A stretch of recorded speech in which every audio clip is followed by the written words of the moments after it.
Entre le fait qu'effectivement on a envie de promouvoir cette vallée parce qu'elle le mérite et parce qu'elle a beaucoup d'atouts, et des moments, personnellement, on a envie de garder certaines choses un peu secrètes parce que voilà, c'est les moments aussi à nous, hors boulot, qu'on a envie de s'approprier. Donc il faut qu'on fasse le bon équilibre entre les deux.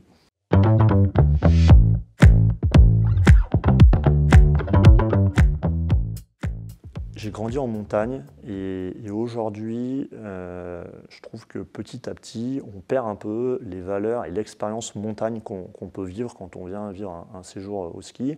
À toujours vouloir faire plus important, plus luxueux, en fait, je trouve qu'on aseptise le séjour à la montagne. En Haute-Maurienne, il y a encore cette authenticité qui est présente, le fait que les stations soient des villages qui ont une histoire, avec des habitants qui sont là depuis des générations et des générations. Il y a un accueil, il y a un savoir-faire. On ressort avec une expérience qui est différente de ce qui peut se passer ailleurs, et je trouve que ça, c'est très important.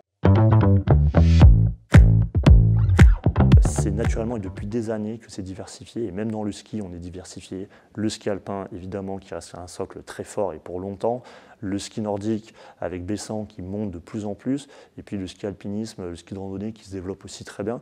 Donc il y a tous les atouts pour répondre aux attentes de ce que veut un vacancier aujourd'hui, avec en plus ce supplément d'âme, d'authenticité et de valeurs qui sont propres à la montagne et qui me sont chères et qui sont chères à beaucoup de monde encore.